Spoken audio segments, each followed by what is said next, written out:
5. bob. Zulmatlik makon. Samarqanddagi Nuh ibn Mansurning o'rdisi hashamatlik, lekin jimjitlikqa cho'mgan edi. Saroy shoirlari tarafidan Samoniylarning yengilmas sultoni deb maqtaladigan bu sulton yaqin zamonlardan beri g'am andishiga tushib qolgan edi. Nuh ibn Mansur bugunmi kishi qabul qilmadi.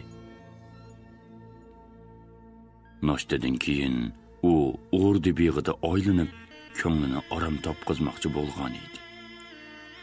Lekin orom topolmadi. U qop-qora uzun soqolliq, beshiga kulabuk, ustiga zarlik chopon kiygan, salmoq qadam tashlab mangdigan, o'ziga ortiqcha tamanno qo'ydigan ko'ran kishi edi. U gulliklarni bir pas orlab yurdi. Ondan anorliq orlardan qip-qizil anorlarga qarab o'tdi va bog' o'ttirsidagi ravoqqa chiqdi. Orqasidan 2 nafar kenizak bilan lashkariy sipohlarcha kiyingan maxsus oltin navkar keladi. U bog' o'ttirsidagi ko'l bo'yig'i seningan ravoqqa chiqqanda, u yerda yana 2 kenizak qo'llarini maydalariga qo'yib bosh egib ta'zim qildi.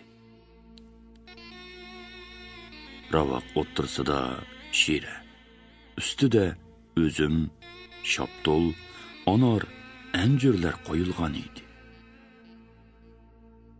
Bir qiz chaynakdan ko'k choy quyib, uning oldiga qo'ydi.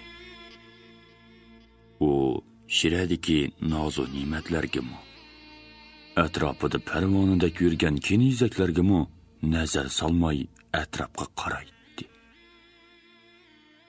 Kishiga huzur beradigan jannat bog' ravoqning kun bitish yiqida kang, uzun tol baringida sarg'aygan munoqi o'zimlar.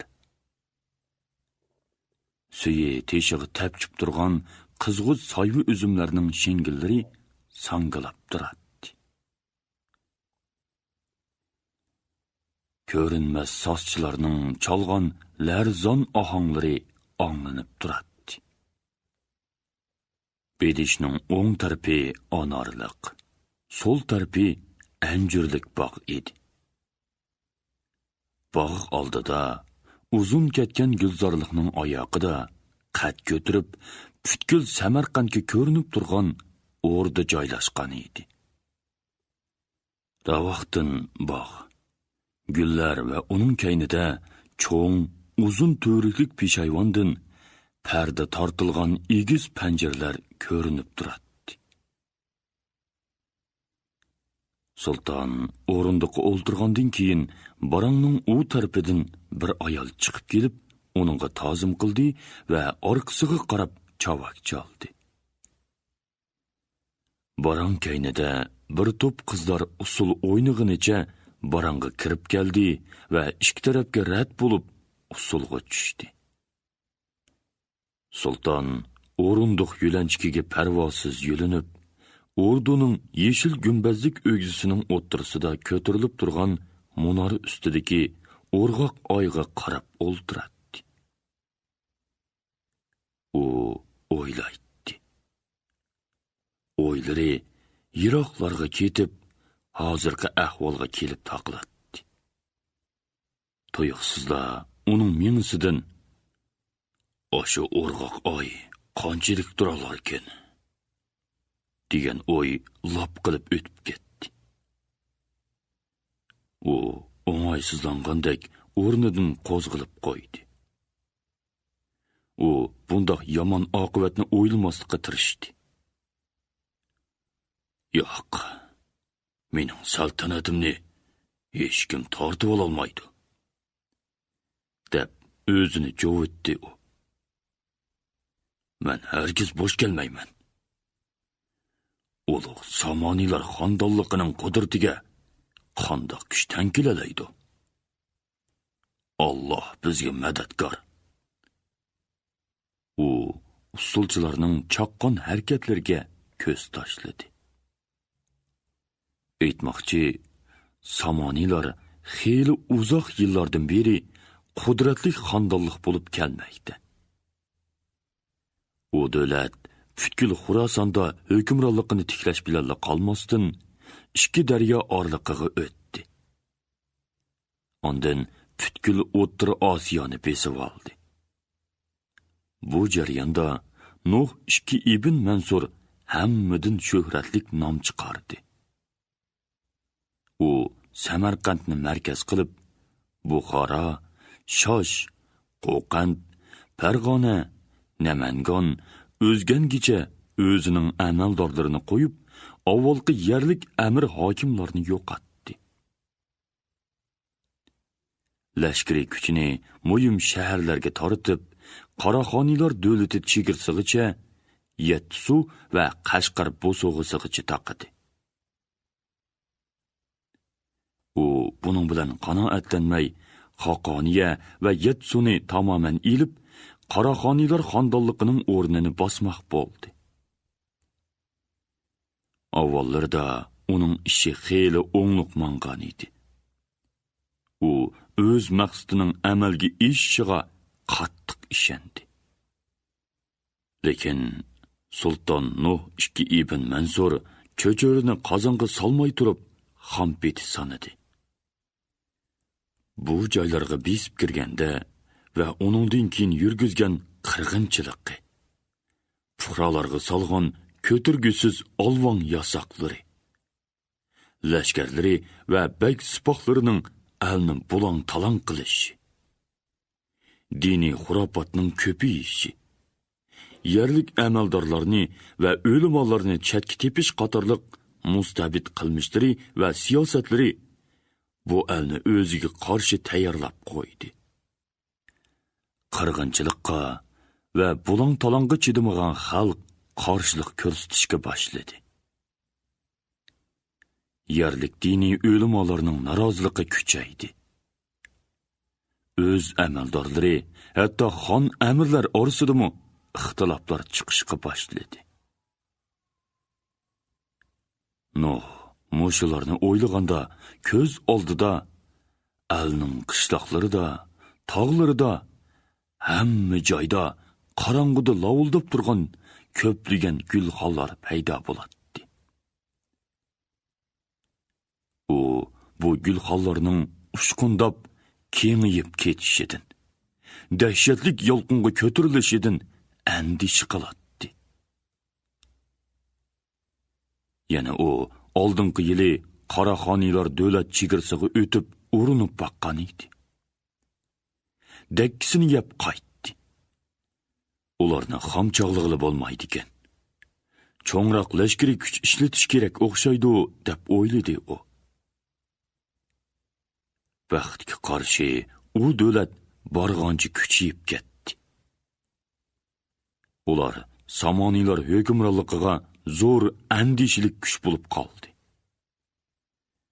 Yaqindan beri anglangan xabarlarga qaraganda, Qaraxoniylar davlatining Xoqoni Sutug'bugraqon bu yoqqa yurish qilib o'ch olarmish. Sulton bu xabarga avvallari ancha ishonmagan edi. Lekin keyingi ahvollar bu ishning bo'lishini, shundoq bo'lishiga uzoq vaqt qolmaganligini ko'rsatib qo'ydi. Sulton Nuh ibn Mansur borg'oncha chekish va qo'rqinchli xiyollarning iskandisidan chiqmoqchi bo'lg'ay, o'rnidan turib, qo'llarini kayniga qilib, ravoqni bir oylandi. Lekin iskanji yo'qilish tugul, u borg'oncha qisib kelmaydi edi. Alning ishki ahvoli, uning ustiga sutq hujum qilsa, nima degan dahshatlik. U qo'l sharti bilan usulchilarni qo'g'layotdi. Sozmi to'xtadi. U oylanib kelib, yana o'rdi ustidagi o'rg'oq oyga qaragan edi. Oy osta yiqilayotgandek ko'rinib ketdi.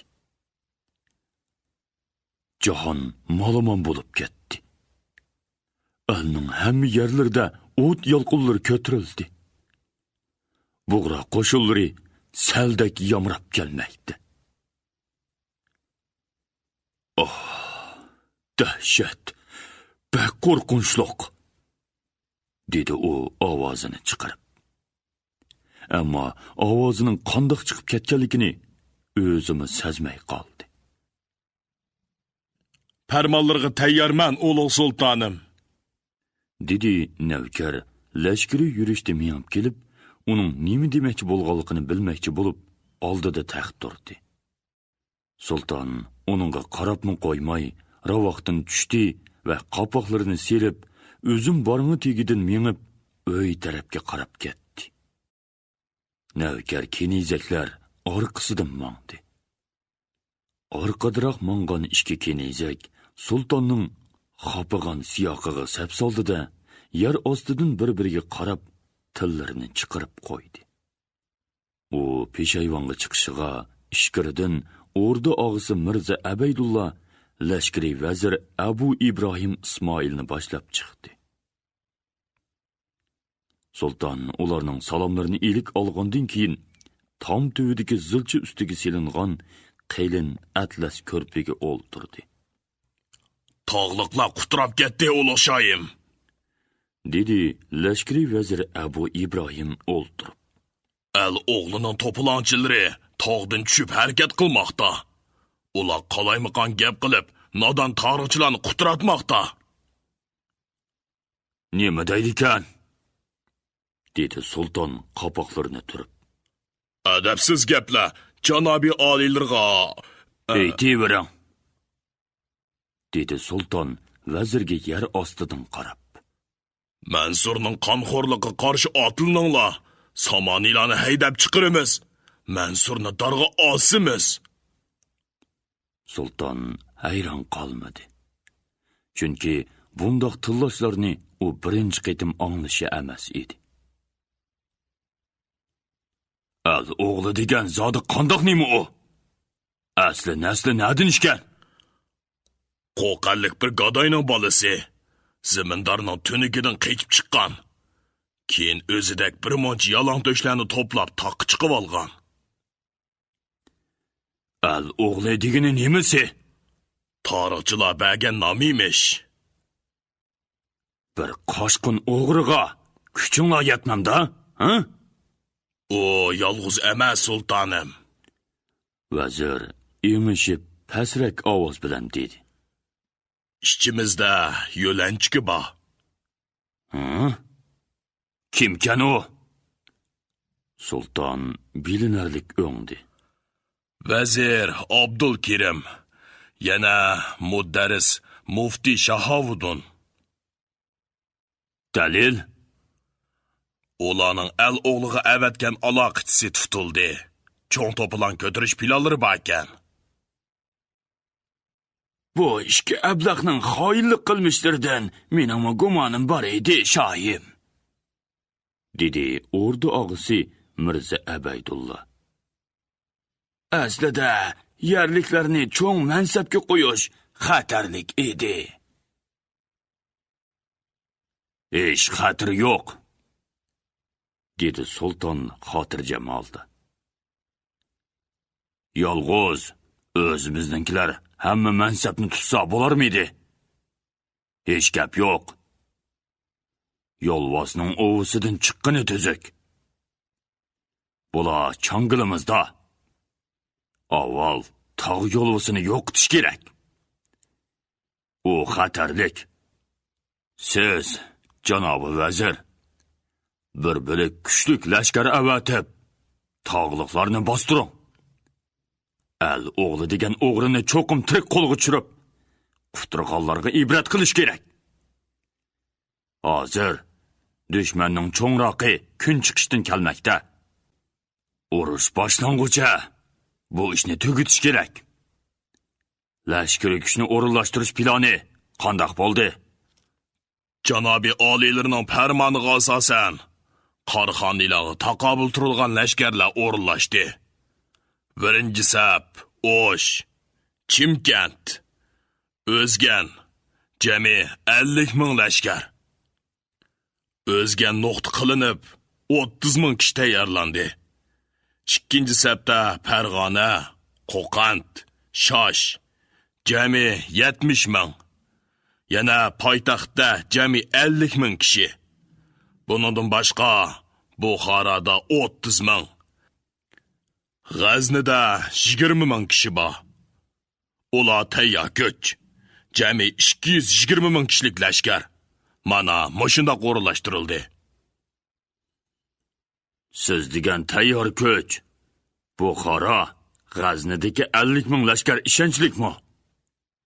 Buxoro amri Abu Ali Simjoq va G'azni amri Subuqtekinlar orqadan xanjar urmasmikin? Sulton oliylarining bu mo'lcharini yaxshi o'ylash kerak, janobi vazir, dedi o'rda og'isi. Yaqinqi bir necha yildan beri u ikkisining aloqasi yiqilishib qoldi. Uningdan boshqa Abu Ali bilan Subuqtekin Qaraxoniylarga qarshi hech nima demaydi. Buningda bir gap bor. Abu Ali ishonchsiz. Subuq bo'lsa, zoti turk naslidan, dedi sulton. Dalilsiz gumon bilan ularni cho'chitib qo'ymaslik kerak. Lekin diqqat qilish lozim. Sizning lashkariy kuchni o'rinlashtirishingizda bir ojizlik bor, vazir. Birinchi sap ojiz. U yoqqa yurishga kuchi yetmaydi. Agar dushman o'tib kelganda ikkinchi sapni yo'qotmoqchisiz. Bu bo'lmaydi. Dushmanni o'z yerida yo'qotish, bo'lmaganda chegirda qattiq to'sish kerak. Birinchi, ikkinchi sap kuchingizning sonini almashtiring. Poytaxt kuchidan 20 ming odam ilib, Farg'onani kuchayting. Orqa yoqdan 50 ming kishilik qo'shin keltirishga tirishib ko'ramiz. Mavara Unnahirdagi Amir Nosir qo'shinlarini hisobga olmaganda tursiz. Shundoq bo'lganda, barliq kuchingiz 270 mingga yetadi. Qaraxoniylar 150 ming. Ko'p bo'lsa 200 ming lashkar bilan bizga taqobil turishi ehtimol. Bizning kuchimiz dushman kuchidan so'qish mahoratida ustun bo'lib qolmay, sonda ularninkidan ortiq bo'lish kerak. Xo'p, ulug' sultonim, amirlarni bajar keltirishga tayyorman. Tog'liq to'polonchilarni yo'qotish sizning lashkariy tayyorlig'ingizning muhim bir qismi bo'lishi kerak. 3 oy ichida al o'g'lini tuting, bo'lamdi? Amirlarni qat'iy ijro qilaman, ulug' shohim. Mushu suhbatdan keyin Mansur xotirjam bo'lgandek qildi. Kashtiki kayib sapo qilishga tayyor ishkanligini bildirdi. Oqshima boshlangan aysh-ishrat tun 20gacha davom qildi. Oxiri Mansurni yo'lab yotoqqa ilib mangandan keyin kenizaklar, sozchilar taraldi. Samarqand shahrining mag'rib tarafidagi havoliq do'ng bog'riga xazinachi vazir Erkashbekning hovlisi joylashgan edi. Erkashbek asli Namanganlik. Qo'shqorning tog'isi, chorvador. Keyin Namanganda dongliq savdogarlardan bo'lib qoldi. Samarqandga ko'chib kelib, osta-osta o'rda arboblariga yiqillashdi. Tonushlarining yordami bilan, rostini aytganda, Tangi Tilloning yordami bilan o'rdining odatiga amaldori bo'ldi. Keyin yana yomishib xazinachi vazir bo'ldi. Nuh ikki Mansur uni yomon ko'rmaydi. U pulga omroq odam. Ammo u elining manfaatini o'ylaydi. Ana shu Erkashbekning o'ylisiga sirliq cho'ng halqalari bor so'latlik davuzidan kirganingizda oldingizda keng bog'liq o'ylini ko'rasiz. O'ylining o'ttirsiga arablarning yuqori tabiqalariga loyiq yo'sinda saroy o'rinlashgan. Uning atrofi mevilik gullik bog'. Binoning yon tarafida olmazorliqning o'ttirsidagi gilam siliqliq cho'ng chosi karvat ustida Qunduz ko'rpada yostiqqa yo'linib yonpashlab yotadi. Kech kuz. Qayrilgan quyoshning sho'lisi Qunduzning oq kirgan chochlarini silmoqda. U sarg'aygan yaproqlarning laylab to'kilishiga xiyolchan sapsilib yotadi. Yani yoz ketib, kuz keldi. Buning bilan u 5-kuzni o'tkazmaydi. Yana qancha kuz kelib ketarkin tong. Ammo bir kuni bo'g'ra qo'shinlar yetib kelib, erkin uni ozod qilmay qo'ymaydi. Balki noma'lum odam kelib, uning bilan aloqa qilar. Samarqanddimi himoyachilari chiqib qoldi. Erkashbek Qunduzga xatarli kunlarda o'lim xavfi oldida boshpanoh bo'ldi. Bir necha yildan beri qizidek bequvvat. Bu nima degan yaxshi odam. Qunduz mushularni o'ylab, keyin xiyoli uzoq sarguzashtlari ustiga uchib ketdi. Qunduz chegirdagi jangda Somoniylar bilan botirlar so'qishib, o'zi o'rinbosar tumanboshi bo'lgan Qodin qo'shinining qahramonlik namunasini ko'rsatdi.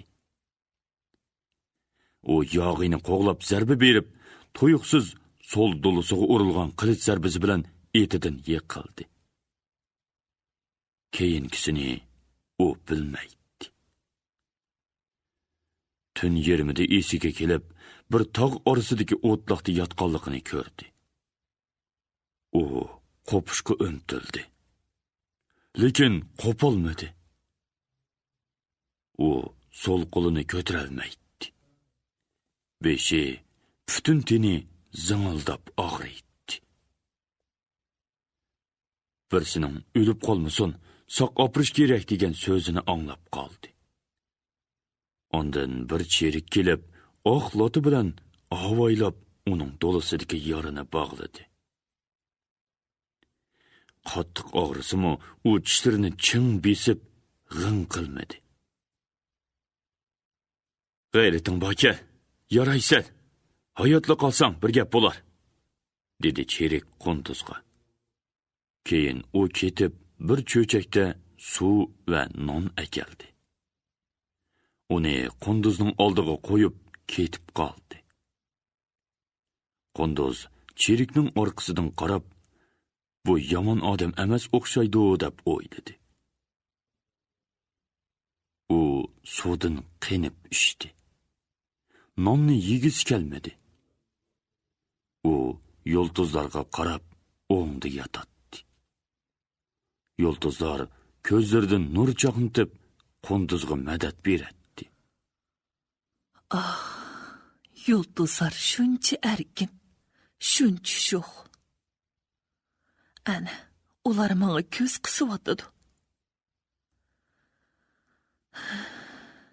Bizning yulduz nima bo'lgandi? Aman bo'lsa bo'ldi-ku.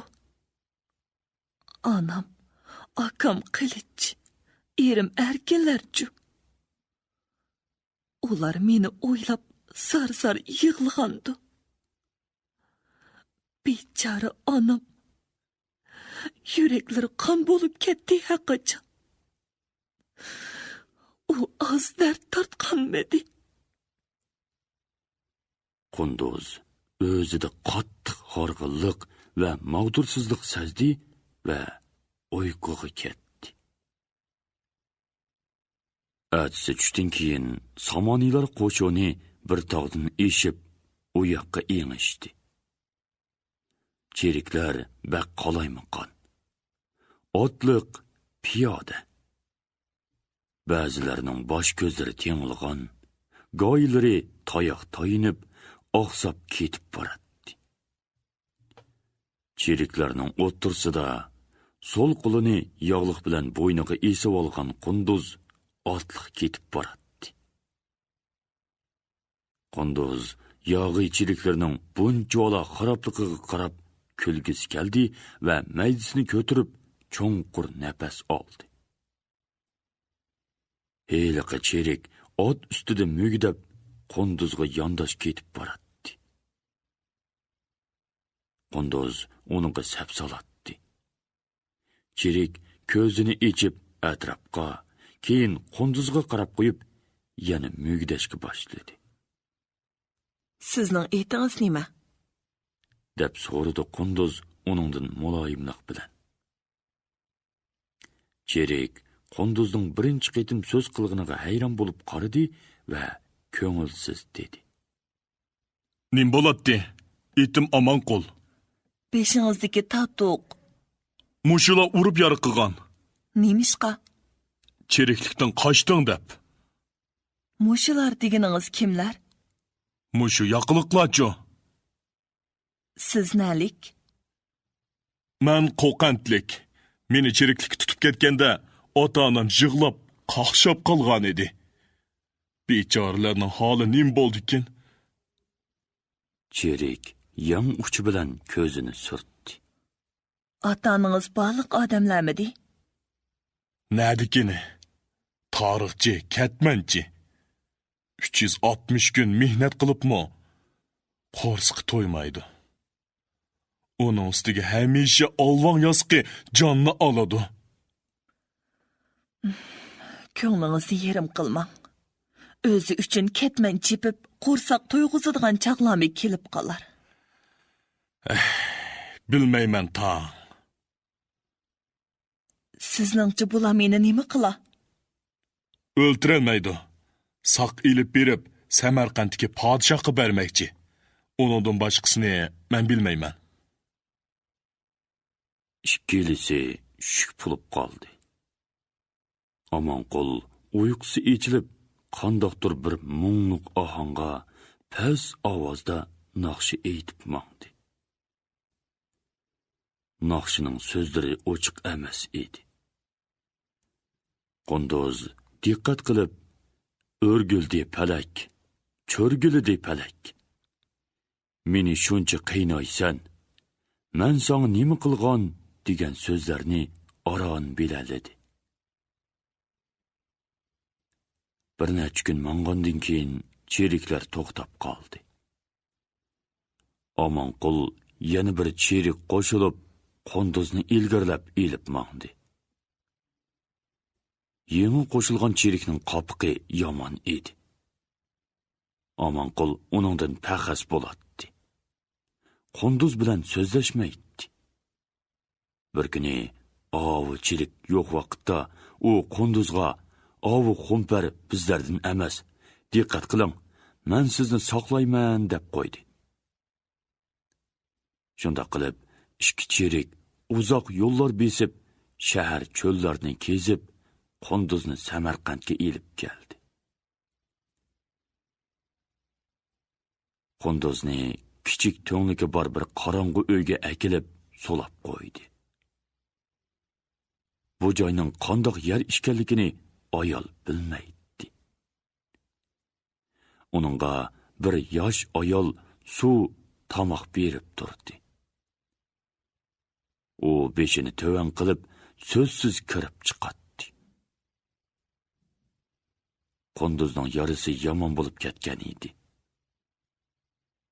Kichik sallilik bir bovoy doğru silib, tengib yurdi. Shu shaklda Qunduz bir necha oyni o'tkazdi. Bir kuni bir cherik uni boshlab, cho'ng bir hovlidan o'tib, katta bir binoga boshlab kirdi. U yerda cherikchi kiyingan bir odam onun bilan so'zlashdi. U avval odamgarchilik bilan siliq muomala qildi. Sen jang maydonida qo'liga tushgan yog'iynan chirksan. Dedi u Qunduzga. Seni dorg'a izishimiz mumkin. Biroq ayol xotin kishi bo'g'ini uchun unda qilmadoq. Bugun mening savollarimga javob bergin. Sen o'zing kim bo'lasan? Sen degandek bir cherikman. Qaysi qismda mansibing nima? Buğra cho'ng qo'shonining qodillar qo'shonida bir cherik. Mansibing. Bizning qo'shinda mansab degan narsa yo'q. Undaqda iting nima? Buğra qizi. Buğra qo'shonining ahvolini so'zlab berishni xohlamsan? Xohlamayman. Nimishqa? U davlatimizning cherik siri. Sen joyillik qilmoqchi o'xshaysan. Sen mening savollarimga to'liq javob berishing kerak. Shuni bilib qo'yginki, bizning so'ziladigan choralarimiz bor. Qo'lingdan kelganini qil. Sen yaxshi o'ylan. Taqaysang, yaxshi oqibat ko'rmaysan. Dedi cherik amaldor hayva qilib. Qunduzni mushu yo'sinda ap chiqib, bir necha qitim so'roq qildi. Keyingi so'roqlarda do'q qildi. Qochotladi. O'ltirmaymiz deb qo'rqitdi. Lekin Qunduzdan hech bir foydali javob ololmadi. Qunduzning qarshi javobi va qaysarlik bilan ching turishi ularga dakki bo'ldi. Qunduz yetiverdi. Bir kuni bir cherik Qunduzni boshlab so'roqqa boradigan heliqi o'ylidan o'tib, kichikroq bir binoga elib kirdi. U yerda yashangan bir ayol uni kutib oldi. Ayol Qunduzni yomon emas bir uyga akirib qo'yib chiqib ketdi. Xeyli vaqt o'tgandan keyin bir bo'pi ko'tirib kirdi va Qunduzga dedi: Singlim, mavi ichkirki uyda avraz suba. Bir yo'yini bilib, mavi kiyimlarni yengishtirib olgin. Ondan tomoq yeysan. Rahmat. Manga sizlarning kiyimlarning keragi yo'q. Yo'yinsan bo'ldi. Agar sizga ig'ir kelmasa, manga bir qitim yeb, bir tal yengni bersingiz. Ig'ir kelgani nimasi? U chiqib ketib, ayol bo'lmay yeb yana akirdi. Sen mavi kiyimlarni yengishtirib ol. Kiyimlaringni men yomab beray. Rahmat sizga. Dedi Qunduz. U ayolning muloyim muomalasini ko'rib bir oz bo'shashdi. Ayol chiqib ketdi. Qunduz o'ylaydi. Qiziq. Ajab meni bu yerga yutgidi. Ya'ni yaxshi kiyimlar, yaxshi tomoq. Bir gap bor. Aldamchilik qilmoqchi bular. Qunduz rostila kir bo'lib ketgan edi. U qoznaga kirib yo'yindi. Keyin ishki kiyimlari bilan o'ltirib, pashmat sholvurini yomadi. Qo'li saqaygan ekan. Bog'liqlarni yechib elivatdi. Chochlarini tarab, yamoq kiyimlarini kiyib, o'zini tuzashtirgan edi. Uz siyoqi asliga kelib qoldi. Yamoq kiyimlarimi uning bastiga yarishib turadi. Ayol kirdi. Yo'gaklik bo'yicha turgan kiyimga Qunduzning bosh oyig'iga qarab hayron qoldi. Singlim, mavi kiyimlarni nimishqa kiymading? Qarig'ina, bu kiyimlarni kiyganda parilardek go'zal bo'lib ketading. U bo'pini echib, atlas ishton ko'nglak, tovar pashmat va qisqa seriq ko'n o'tikni ko'rsatdi. Mening mushi kiyimlarim hammadan a'la. Yog'iyning atlaslaridan o'zimning yirtiq kiyimlarim ming ortiq. Rostilla, o'z kiyimlaring bak yorishibdi. Qara, chiroying guldek echilib ketganini. Bir ko'zgu aynak bo'lsa-ku. Ayol bir oz o'ylab dedi. Rost, bildingmi singlim? Padişahi alem seni qabul qilmoqchi. Qunduzni bu so'z andiktirdi. Lekin ayolga sezdirmaslikka tirishdi. O padişahi alem meni qabul qilib nima qilmoqchi ekan? Uni bir Allah o'zi biladi. Men uni ko'rishni xohlamayman. Ayol cho'chib tashqariga qaradi. Voy, ostroq so'zligin. Xon og'zi maymun deganni anglamapmiding? Dedi u va qunduzga egilib davom qildi. Ko'nglimdikini eysam, sana qoyilman. Qashqarning yigitlari tugul qizdirma botir bo'lar emish degan gap rost ekan. Lekin chuslik qilmag'aning yaxshi. Men qo'rqmayman. Sizning mushularning oyig'ida o'mlab yurganingizdan o'lganingiz yaxshi emasmi? Bundaq desang, menga bek o'g'il bo'ludi singlim. Dedi ayol. Va xeylig'icha so'z qilolmay turib qoldi-da, yoshlarini surtdi. Bir bag'ri qon bechoraman. Mening dardim senikidan qilishmas balkim. Yoshliqimda erimdan ayirib zo'rlab mushugurga tashlashgan edi. Ta mushu kunlargacha do'zax azobini tortyaptim. Yuraklarim kavob bo'lib tugadi. Ayol maydisini tutib kayniga dojedi. Qunduz yulab qarasa, uning chiroylari sarg'ayib ketibdi. Qunduz ayolni yotqizdi. U birpas ko'zini yumib yotgandan keyin chiroyiga qon yugurib, ko'zini ochdi. Qunduz uning holiga echindi va ko'nglini og'ritib qo'yg'iniga pushaymon qildi. Meni kechiring, acha. Bilmabdiman. Qandaqroq turasiz? Kerak yo'q. O'tib ketdi. Sendan yomonlamayman. G'ayratingga barakalloh singlim. Ayol ko'zini yumib orom oldi. Qunduz maydisini va chekilarini o'g'ladi. Shu kuni kechqurun 2 cherik kelib, Qunduzni qatma-qat hovlilardan elib o'tib, bir salopatlik saroyga, undan keyin bir yosidoq uyga akirdi. To'rda Mansur Shoh, bir yoqda o'rda og'isi Mirza Abaydulla, bir yoqda xazinachi Erkashbek o'ltiradi. Qani o'ltiring. Padişahi olam sizni suhbatga chaqirdi. Dedi o'rda og'isi chatki gilam ustini ko'rsatib. Qunduz ularga undimay qarab chiqdi. To'rda o'ltirganning Nuh 2 ibn Mansur ishkanligini, qolgan ikkisining uning bosh sheriklari ishkanligini pamladi. Men tik turishni yaxshi ko'raman. Gap so'zlarang bo'lsa aytaverish. Mansur chiroylarini purishtirib qo'zg'ilib qo'ydi. Keyin o'zini tutdi. Shuni bilib qo'y. Sen bizning qo'limizdagi asirsan, dedi u kinoyi bilan. Senlar bilan jang qilib asir bo'lib qolganim uchun armanim yo'q. Sen xotinlarning yengiltakligini qilma. Mening savollarimga yaxshi javob bersang, yaxshi kun ko'rsan. Balki yurtingga qaytishing mumkin. Bug'raxonning cheriklari qancha? Butkul al Bug'raxonning cheriklari. Sen qaysi qo'shindan? Qadilar qo'shinidan.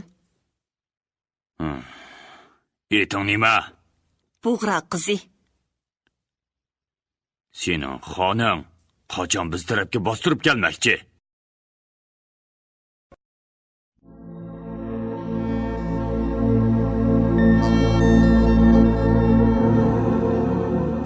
Beshinchi bob.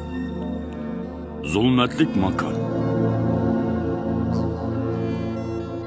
Samarqanddagi Nuh ibn Mansurning o'rdisi hashamatlik, lekin jimjitlikqa cho'mgan edi. Saroy shoirlari tarafidan Samoniylarning yengilmas sultoni deb maqtaladigan bu sulton yaqin zamonlardan beri g'am andishiga tushib qolgan edi. Nuh ibn Mansur bugunmi kishi qabul qilmadi. Noshtadan keyin u o'rdi beg'ida oylanib, ko'nglini orom topqizmoqchi bo'lgan edi. Lekin orom topolmadi. U qop-qora uzun soqolliq, beshiga kula bök, ustiga zarlik chopon kiygan, solmoq qadam tashlab mangdigan, o'ziga ortiqcha tamanno qo'ydigan ko'ram kishi edi. U gulliklarni bir pas orlab yurdi. Ondan anorliq orlardan qip-qizil anorlarga qarab o'tdi va bog' o'tirsidagi ravoqqa chiqdi. Orqasidan 2 nafar kenizak bilan lashkari sipohlarcha kiyingan maxsus oltin navkar keladi. U bog' o'tirsidagi ko'l bo'yig'i seningan ravoqqa chiqqanda, u yerda yana 2 kenizak qo'llarini maydalarga qo'yib bosh egib ta'zim qildi. Ravoq o'tirsida shira, ustida uzum, shaptol, anor, anjirlar qo'yilgan edi. Bir qiz chaynakdan ko'k choy quyib, uning oldiga qo'ydi. U shiradagi nozu ne'matlarga-mu, atrofida parvonidek yurgan kenizaklarga-mu nazar solmay atrofga qaraydi. Kishiga huzur beradigan jannat bog' ravoqning kun bitish yiqida kang, uzun tol baringida sarg'aygan munoqi o'zimlar. Suyi teshig'i tapchib turgan qizg'uz soyvi uzumlarning shingillari sangilab turadi. Ko'rinmas soschilarning chalg'on larzon ohanglari anglanib turadi. Bedishning o'ng tarafi anorliq, so'l tarafi anjirlik bog' edi. Bog' oldida uzun ketgan gulzorliqning oyog'ida qad ko'tirib, butkul Samarqandga ko'rinib turgan o'rda joylashgan edi. Ravoqdan bog', gullar va uning kaynida cho'ng, uzun to'riklik peshayvondan parda tortilgan egiz panjirlar ko'rinib turadi. Sulton o'rindiqqa o'ltirgandan keyin barangning u tarafidan bir ayol chiqib kelib, uningga ta'zim qildi va orqasiga qarab chavak chaldi. Barang kaynida bir to'p qizlar usul o'ynag'inicha barangga kirib keldi va ikki tarafga rad bo'lib usulga tushdi. Sulton o'rindiq yo'lanchikiga parvosiz yo'linib, o'rduning yeshil gumbazlik o'g'isining o'ttirsida ko'tarilib turgan munora ustidagi o'rg'oq oyga qarab o'ltiradi. U o'ylaydi. O'ylari yiroqlarga ketib, hozirgi ahvolga kelib taqiladi. Tuyuqsizlar uning mingisidan "O'sha o'rg'oq oy qanchalik turalarkan?" degan o'y lop qilib o'tib ketdi. U o'ng'aysizlangandek o'rnidan qo'zg'alib qo'ydi. U bundoq yomon oqibatni o'ylamaslikka tirishdi. "Yo'q, mening saltanatimni hech kim tortib ololmaydi" deb o'zini jovutdi u. "Men hargiz bo'sh kelmayman. Ulug' Samoniylar xondonligining qudratiga qandoq kuch tankilalaydi. Alloh bizga madadkor." U usulchilarning chaqqon harakatlariga ko'z tashladi. Aytmoqchi, Samoniylar xeyli uzoq yillardan beri qudratli xandonliq bo'lib kelmoqda. U davlat butkul Xurosonda hukmronligini tiklash bilan qolmasdan ikki daryo orliqiga o'tdi. Ondan butkul O'rta Osiyoni besib oldi. Bu jarayonda Nuh ikki ibn Mansur hammadan shuhratlik nom chiqardi. U Samarqandni markaz qilib, Buxoro, Shosh, Qo'qand, Farg'ona, Namangan, o'zgangicha o'zining amaldorlarini qo'yib, avvalgi yerlik amir hokimlarni yo'qotdi. Lashkariy kuchini muhim shaharlarga tortib, Qaraxoniylar davlati chegirsig'icha, Yetsu va Qashqar bo'sog'isigacha taqadi. U buning bilan qanoatlanmay, Xoqoniya va Yetsuni tamoman ilib, Qaraxoniylar xondonligining o'rnini bosmoq bo'ldi. Avvallarda uning ishi xeyli o'ngluq mangan edi. U o'z maqsadining amalga oshishiga qattiq ishondi. Lekin Sulton Nuh ikki ibn Mansur cho'chorini qozonga solmay turib, xampeti sanadi. Bu joylarga besib kirganda va uningdan keyin yurgizgan qirg'inchilikqa, fuqarolarga solgan ko'tirgusiz olvon yasoqlari, lashkarlari va bek sipohlarining alni bulang talang qilishi, diniy xurofotning ko'payishi, yerlik amaldorlarni va o'limonlarni chetga tepish qatorliq mustabid qilmishlari va siyosatlari bu elni o'ziga qarshi tayyorlab qo'ydi. Qirg'inchilikqa va bulang talongga chidamagan xalq qarshilik ko'rsatishga boshladi. Yerlik diniy o'limonlarning noroziligi kuchaydi. O'z amaldorlari, hatto xon amirlar orasidami ixtiloflar chiqishga boshladi. Nuh mushularni o'ylaganda ko'z oldida elning qishloqlarida, tog'larida, hamma joyda qorong'uda lovuldab turgan ko'pligan gulxonlar paydo bo'ladi. U bu gulxonlarning ushqundab kengayib ketishidan, dahshatli yolqinga ko'tarilishidan andish qiladi. Yana u oldingi yili Qaraxoniylar davlat chegirasiga o'tib urinib baqqan edi. Dakkisini yeb qaytdi.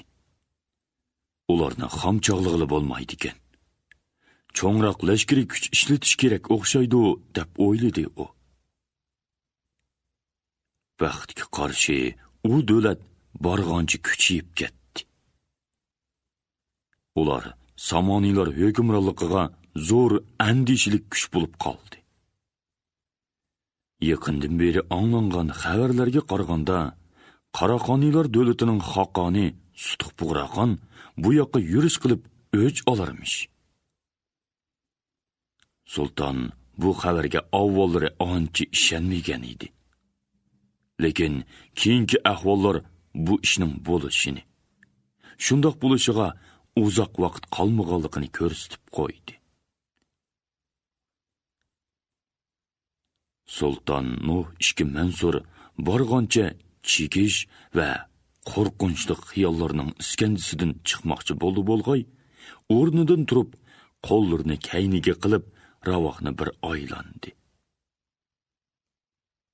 Lekin iskanji yo'qilish tugul, u borg'ancha qisib kelmoqda edi.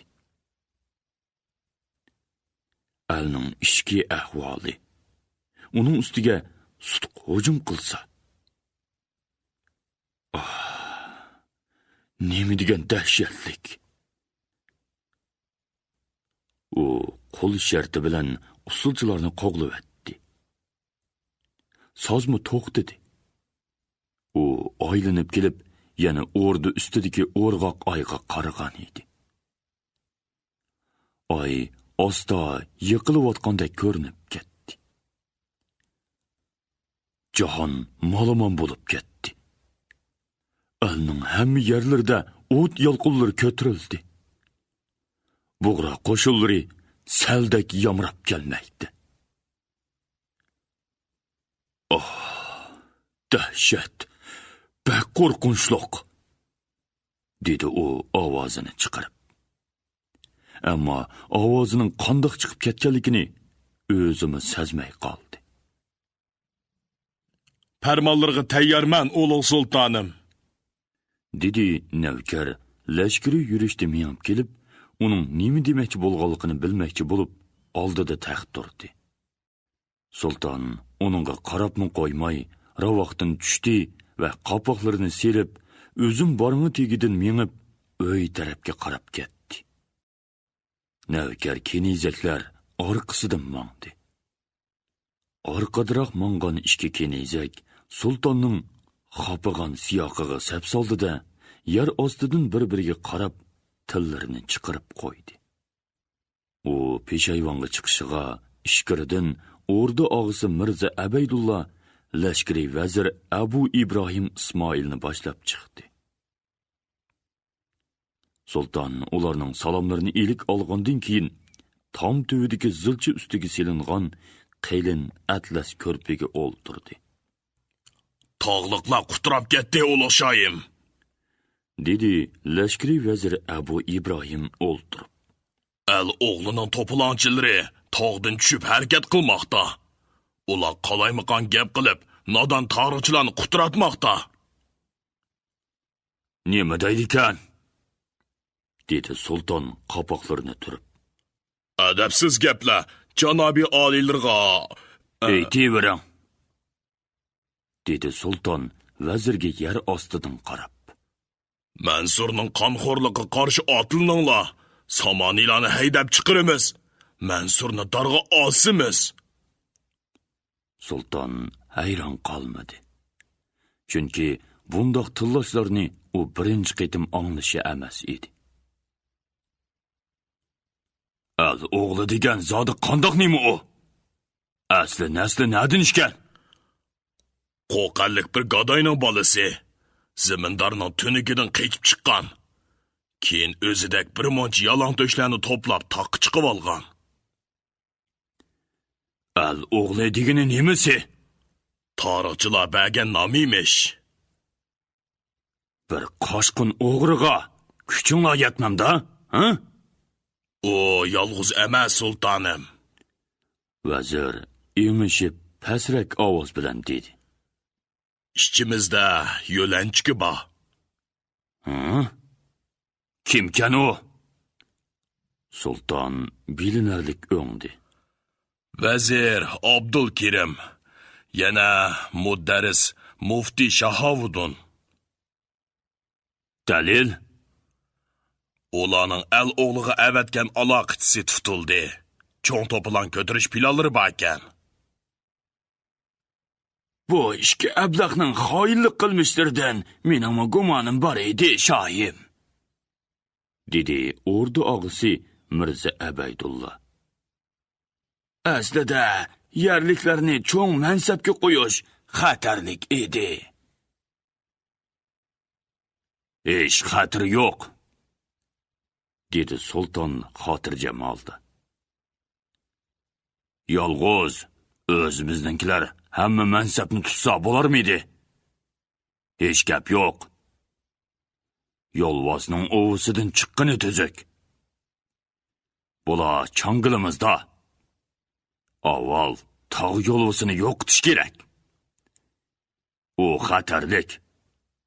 Siz, janobi vazir, bir bilik kuchlik lashkar avatib, tog'liqlarni bostiring.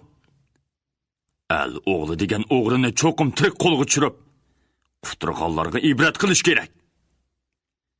Hozir dushmanning cho'ngroqi kun chiqishdan kelmoqda. Urush boshlanguncha bu ishni tugutish kerak. Lashkar kuchni o'rinlashtirish plani qandoq bo'ldi? Janobi oliylarning farmoniga asosan Qarxoniylarga taqobil turilgan lashkarlar o'rinlashdi. Birinchi sap O'sh, Chimkent, O'zgan jami 50 ming lashkar. O'zgan nuqta qilinib 30 ming kishi tayyorlandi. Ikkinchi sapda Farg'ona, Qo'qand, Shosh jami 70 ming. Yana poytaxtda jami 50 ming kishi. Bundan boshqa Buxoroda 30 ming. G'aznida 20 ming kishi bor. Ular tayyor ko'ch. Jami 220 ming kishilik lashkar. Mana mashunda qo'rlashtirildi. Siz degan tayyor ko'ch. Buxoro, G'aznidagi 50 ming lashkar ishonchlikmi? Buxoro amri Abu Ali Simjoq va G'azni amri Subuqtekinlar orqadan xanjar urmasmikin? Sulton oliylarining bu mo'lcharini yaxshi o'ylash kerak, janobi vazir, dedi o'rda og'isi.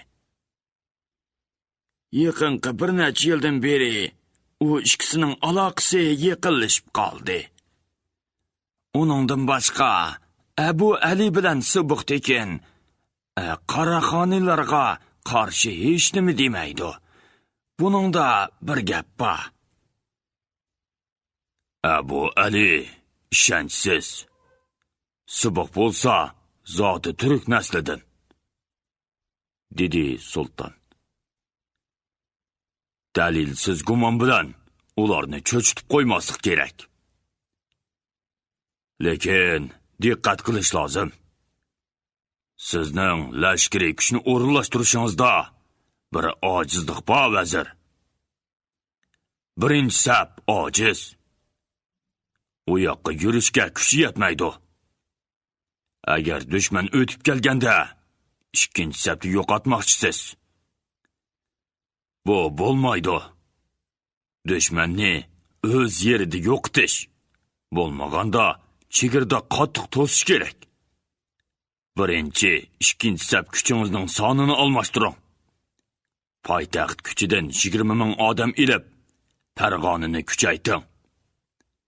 Orqa yoqdan 50 ming kishilik qo'shin keltirishga tirishib ko'ramiz. Mavara Unnahirdagi Amir Nosir qo'shinlarini hisobga olmagandek tursiz. Shundoq bo'lganda, barliq kuchingiz 270 mingga yetadi. Qaraxoniylar 150 ming. Ko'p bo'lsa 200 ming lashkar bilan bizga taqobil turishi ehtimol. Bizning kuchimiz dushman kuchidan so'qish mahoratida ustun bo'lib qolmay, sonda ularninkidan ortiq bo'lish kerak. Xo'p, ulug' sultonim, amirlarni bajar keltirishga tayyorman. Tog'liq to'polonchilarni yo'qotish sizning lashkariy tayyorlig'ingizning muhim bir qismi bo'lishi kerak. 3 oy ichida al o'g'lini tuting, bo'lamdi? Amirlarni qat'iy ijro qilaman, ulug' shohim. Mushu suhbatdan keyin Mansur xotirjam bo'lgandek qildi. Kashdiki kayib sapo qilishga tayyor ishganligini bildirdi. Oqshima boshlangan aysh ishrat tun 20 gacha davom qildi. Oxiri Mansurni yo'lab yotoqqa ilib mongandan keyin kenizaklar, sozchilar taraldi. Samarqand shahrining mag'rib tarafidagi havoliq do'ng bog'riga xazinachi vazir Erkashbekning o'ylisi joylashgan edi. Erkashbek asli Namanganlik. Qo'shqorning tog'isi, chorvador. Keyin Namanganda dongliq savdogarlardan bo'lib qoldi. Samarqandga ko'chib kelib, osta-osta o'rda arboblariga yiqillashdi. Tonushlarining yordami bilan, rostini aytganda, Tangitulloning yordami bilan o'rdining odatiga amaldori bo'ldi. Keyin yana yomishib xazinachi vazir bo'ldi. Nuh ikki Mansur uni yomon ko'rmaydi. U pulga omroq odam. Ammo u elining manfaatini o'ylaydi. Ana shu Erkashbekning o'ylisiga sirliq cho'ng halqalari bor söylətlik davuzidan kirginingizda oldingizda keng bog'liq hovlini ko'rasiz. Hovlining o'ttirsig'a arablarning yuqori tabiqalariga loyiq yo'sinda saroy o'rinlashgan. Uning atrofi mevalik gullik bog'. Binoning yon tarafida olmazorliqning o'ttirsidagi gilam siliqliq cho'ng chosi karvat ustida qunduz ko'rpada yostiqqa yo'linib yonpashlab yotadi. Kech kuz. Qayrilgan quyoshning sho'lisi qunduzning oq kirgan chochlarini selimoqda.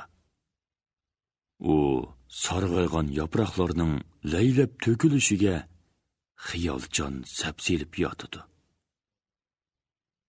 Ya'ni yoz ketib, kuz keldi. Buning bilan u 5-kuzni o'tkazmaydi.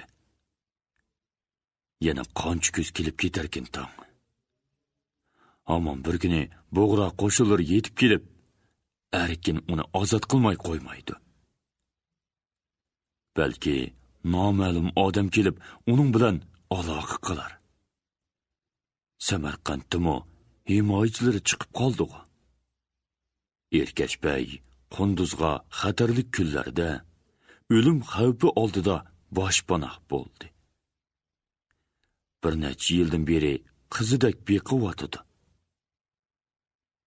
Bu nima degan yaxshi odam. Qunduz mushularni o'ylab, keyin xiyoli uzoq sarguzashtlari ustiga uchib ketdi. Qunduz chegirdagi jangda Samoniylar bilan botirlar so'qishib, o'zi o'rinbosar tumanboshi bo'lgan Qodin qo'shinining qahramonlik namunasini ko'rsatdi. U yog'ini qo'g'lab zarba berib, to'yiqsiz so'l dolusiga urilgan qilich zarbasi bilan etidan yiqildi. Keyinkisini u bilmaydi. Tun yermida esiga kelib, bir tog' orasidagi o'tloqda yotganligini ko'rdi. U qo'pishga o'ntildi. Lekin qo'polmadi. U so'l qo'lini ko'tara olmaydi. Beshi butun teni zing'ildab og'riydi. Birsining o'lib qolmasin, soq opirish kerak degan so'zini anglab qoldi. Ondan bir cherik kelib, oq loti bilan avaylab uning dolisidagi yarini bog'ladi. Qattiq og'risimi, u tishlarini ching besib, g'ing qilmadi. G'ayrating baka, yaraysan. Hayotli qolsang bir gap bo'lar, dedi cherik Qunduzga. Keyin u ketib, bir cho'chakda suv va non akeldi. Uni Qunduzning oldiga qo'yib ketib qoldi. Qunduz cherikning orqasidan qarab, bu yomon odam emas o'xshaydi deb o'yladi. U suvdan qenib ichdi. Nonni yegisi kelmadi. U yulduzlarga qarab o'ngda yotadi. Yulduzlar ko'zlaridan nur chaqnitib Qunduzga madad beradi. Yulduzlar shuncha erkin, shuncha sho'x. Ana, ular menga ko'z qisib Bizning yulduz nima bo'lgandi? Aman bo'lsa bo'ldi-ku. Anam, akam qilich, erim erkinlarchu. Ular meni o'ylab sar-sar yig'lagandi. Bechora onam. Yuraklari qon bo'lib ketdi haqacha. U oz dard tortganmidi? Qunduz o'zida qattiq horg'inlik va mag'dursizlik sezdi va uyquga ketdi. Atsi tushdan keyin Samoniylar qo'shini bir tog'dan eshib, u yoqqa engishdi. Cheriklar baq qolaymaqon. otliq, piyoda. Ba'zilarining bosh ko'zlari tengilgan, go'ylari tayoq tayinib, oqsab ketib boradi. Cheriklarning o'ttirsida sol qo'lini yog'liq bilan bo'yniga esib olgan Qunduz otliq ketib boradi. Qunduz yog'i cheriklarning bunchola xarobligiga qarab kulgisi keldi va maydisini ko'tirib cho'nqur nafas oldi. Heliqa cherik ot ustida mugdab Qunduzga yondosh ketib boradi. Qunduz uningga sap soladi. Cherik ko'zini ichib atrofga, keyin Qunduzga qarab qo'yib, yana mugdashga boshladi. Sizning aytingiz nima? deb so'radi Qunduz uningdan muloyimlik bilan. Cherik Qunduzning birinchi qitim so'z qilganiga hayron bo'lib qaradi va ko'ngilsiz dedi. Nim bo'ladi? Itim omon qol. Beshingizdagi tatuq. Mushular urib yoriq qilgan. Nemishqa? Cheriklikdan qochding deb. Mushular deganingiz kimlar? Mushu yaqinliqlarchi. Siz nalik? Men qo'qantlik. Meni cheriklik tutib ketganda ota-onam yig'lab, qaqshab qolgan edi. Bechoralarning holi nim bo'ldi ekan?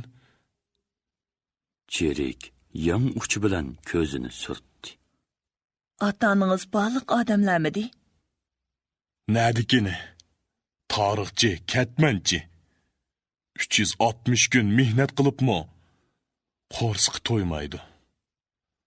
Onun ustiga hamisha olvon yosqi jonni oladi.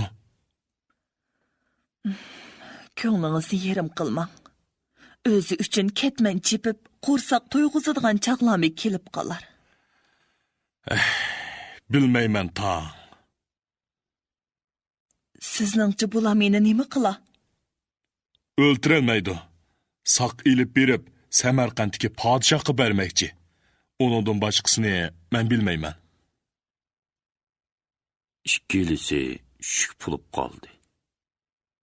Omonqul uyqusi ichilib, qandoqdir bir mungluq ohanga past ovozda naqshi aytib mangdi. Naqshining so'zlari ochiq emas edi. Qunduz diqqat qilib, o'rgildi palak, cho'rgildi palak. Meni shuncha qiynaysan, men sana nima qilgan degan so'zlarni aron bilaladi. Bir necha kun mangandan keyin cheriklar to'xtab qoldi. Omonqul yana bir cherik qo'shilib, Qunduzni ilgirlab elib mangdi. Yangi qo'shilgan cherikning qopiqi yomon edi. Omonqul uningdan paxas bo'ladi. Qunduz bilan so'zlashmaydi. Bir kuni ovi cherik yo'q vaqtda u Qunduzga "Ovi xumpar bizlardan emas. Diqqat qiling, men sizni saqlayman" deb qo'ydi. Shunda qilib, ikki cherik uzoq yo'llar besib, shahar cho'llarni kezib, Qunduzni Samarqandga elib keldi. Qunduzni kichik to'nligi bor bir qorong'u uyga akilib, solab qo'ydi. Bu joyning qandoq yer ekanligini ayol bilmaydi. Uningga bir yosh ayol suv, tomoq berib turdi. U beshini to'van qilib, so'zsiz kirib chiqadi. Qunduzning yarisi yomon bo'lib ketgan edi. Kichik sallilik bir bovoy doğru silib, tengib yurdi. Shu shaklda Qunduz bir necha oyni o'tkazdi. Bir kuni bir cherik uni boshlab, cho'ng bir ho'ylidan o'tib, katta bir binoga boshlab kirdi. U yerda cherikchi kiyingan bir odam uning bilan so'zlashdi.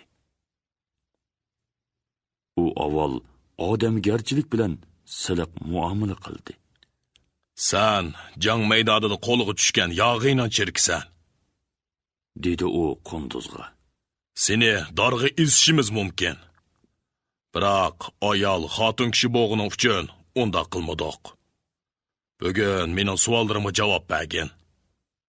Sen o'zing kim bo'lasan? Sen degandek bir cherikman. Qaysi qismda? Mansibing nima? Buğra cho'ng qo'shonining qodillar qo'shonida bir cherik. Mansibing. Bizning qo'shinda mansab degan narsa yo'q. Undaqda iting nima? Buğra qizi. Buğra qo'shonining ahvolini so'zlab berishni xohlamsan? Xohlamayman. Nimishqa? U davlatimizning cherik siri. Sen joyillik qilmoqchi o'xshaysan. Sen mening savollarimga to'liq javob berishing kerak. Shuni bilib qo'yginki, bizning so'ziltirgan chorlarimiz bor. Qo'lingdan kelganini qil. Sen yaxshi o'ylan.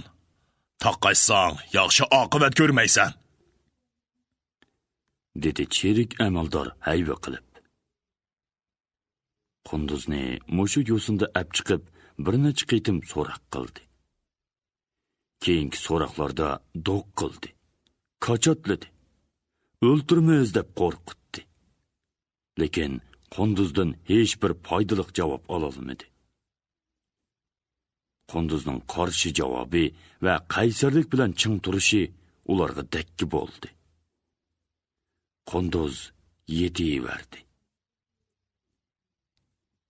Bir kuni bir cherik Qunduzni boshlab so'roqqa boradigan heliqi o'ylidan o'tib, kichikroq bir binoga ilib kirdi. U yerda yashangan bir ayol uni kutib oldi. Ayol Qunduzni yomon emas bir uyga akirib qo'yib chiqib ketdi. Xeyli vaqt o'tgandan keyin bir bo'pi ko'tirib kirdi va Qunduzga dedi: Singlim, mavi ichkirki uyda avraz suba. Bir yo'yini bilib, mavi kiyimlarni yengishli olgin. Andin tamoq yeysan. Rahmat. Manga sizlarning kiyimlarning keragi yo'q. Yo'yinsan bo'ldi. Agar sizga ig'ir kelmasa, manga bir qaytim yeb, bir tal yengni bersingiz. Ig'ir kelgani nimasi? U chiqib ketib, ayol bo'lmay yeb yana akirdi. Sen mavi kiyimlarni yengishli ol. Kiyimlaringni men yamab beray. Rahmat sizga, dedi Qunduz. U ayolning muloyim muomalasini ko'rib bir oz bo'shashdi. Ayol chiqib ketdi. Qunduz o'ylaydi. Qiziq. Ajab meni bu yerga yutgidi. Ya'ni yaxshi kiyimlar, yaxshi tamoq. Bir gap bor. Aldamchilik qilmoqchi bular. Qunduz rostila kir bo'lib ketgan edi. U qoznaga kirib yo'yindi. Keyin ishki kiyimlari bilan o'ltirib, pashmat shalvorini yamadi. Qo'li saqaygan ekan. Bog'liqlarni yeshib elivatdi. Chochlarini tarab, yamoq kiyimlarini kiyib, o'zini tuzashtirgan edi. Uz siyoqi asliga kelib qoldi. Yamoq kiyimlarimi uning bastiga yarishib turadi. Ayol kirdi. Yo'gaklik bo'yicha turgan kiyimga Qunduzning bosh oyog'iga qarab hayron qoldi. Singlim, mavi kiyimlarni nimishqa kiymading? Qarig'ina, bu kiyimlarni kiyganda parilardek go'zal bo'lib ketading. U bo'pini ichib, atlas ishton ko'nglak, tovar pashmat va qisqa seriq ko'n o'tikni ko'rsatdi. Mening mushi kiyimlarim hammadan a'la. Yog'iyning atlaslaridan o'zimning yirtiq kiyimlarim ming ortiq. Rostilla, o'z kiyimlaring bak yorishibdi. Qara, chiroying guldek echilib ketganini. Bir ko'zgu aynak bo'lsa-ku. Ayol bir oz o'ylab dedi. Rost, bildingmi singlim? Podshohi olam seni qabul qilmoqchi. Qunduzni bu so'z andik turdi. lekin ayolga sezdirmaslikka tirishdi. U podshohi olam meni qabul qilib nima qilmoqchi ekan? Uni bir Alloh o'zi biladi. Men uni ko'rishni xohlamayman. Ayol cho'chib tashqariga qaradi. Voy, ostroq so'zligin. Xon og'zi maymun deganni anglamabmiding? dedi u va Qunduzga egilib davom qildi. Ko'nglimdikini eysam, sana qoyilman. Qashqarning yigitlari tugul qizlarmi botir bo'lar emish degan gap rost ekan. Lekin chuslik qilmagining yaxshi. Men qo'rqmayman. Sizning mushularning oyig'ida o'mlab yurganingizdan o'lganingiz yaxshi emasmi? Bundaq desang, menga bek uvol bo'ludi singlim, dedi ayol. Va xeylig'icha so'z qilolmay turib qoldi-da, yoshlarini surtdi. Bir bag'ri qon bechoraman. Mening dardim senikidan qilishmas balkim. Yoshliqimda erimdan ayirib zo'rlab mushugurga tashlashgan edi. Ta mushu kunlargacha do'zax azobini tortyaptim. Yuraklarim kabob bo'lib tugadi. Ayol maydasini tutib kayniga dojedi. Qunduz yo'lab qarasa, uning chiroylari sarg'ayib ketibdi. Qunduz ayolni yotqizdi. U bir pas ko'zini yumib yotgandan keyin chiroyiga qon yugurib, ko'zini ochdi. Qunduz uning holiga echindi va ko'nglini og'ritib qo'yguniga pushaymon qildi. Meni kechiring, acha. Bilmabdiman. Qandaqroq tursiz? Kerak yo'q. O'tib ketdi. Sendin yomonlamayman. G'ayratingga barakalloh singlim. Ayol ko'zini yumib orom oldi.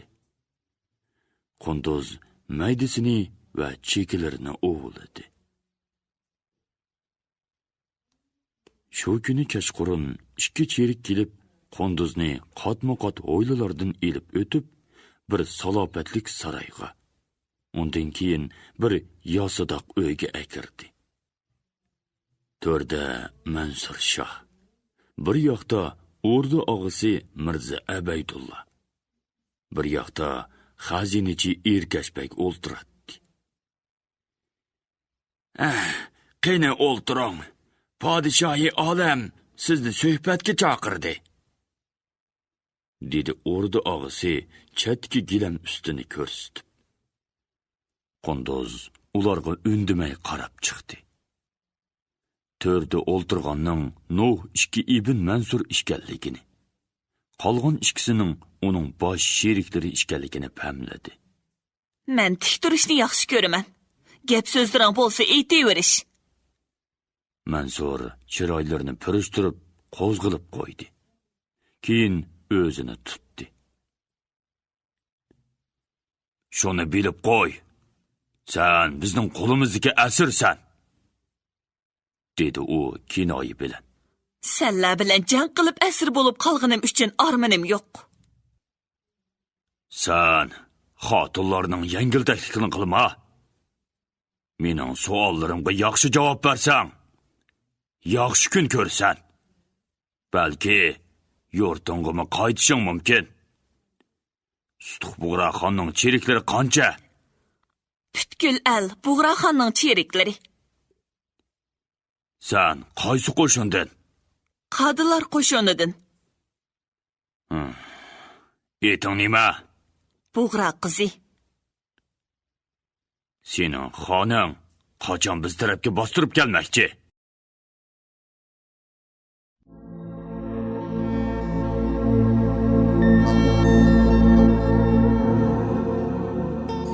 Ulug' Qarg'oniylar xondanligining haqani Sutuq Bug'raxon, yog'iga yog'i, adashqa adash. Sen yog'ilik qilaverar ekansan, u xohlagan vaqt kelib sening jajangni beradi. Tilini tart. Xalqingni qil. Darg'i esilisan. Bug'ra qizi el uchun qurbon bo'lishdan qo'rqmaydi. Zindonga tashlansin. Ikki cherik kelib, Qunduzning yenida taxt turdi. Xatun kishining aqli kam bo'ladi, ulug' shohim. Aqlga kelib qolar balkim, dedi o'rda og'zi cheriklarini to'xtatib. Ulug' podshohi olam, agar iltifot qilsalar, bu Qashqarini mening ixtiyorimga bersalar, mening bu so'g'amning ostida chirib o'lsin, dedi xazinachi erkachbay qo'pib Mansurga ta'zim qilib. Mansur rozilik bildirib beshini egdi. Cheriklar o'rda og'zining sharti bilan chiqib ketdi. Heliqa amaldor Qunduzni boshlab ab chiqib ketdi.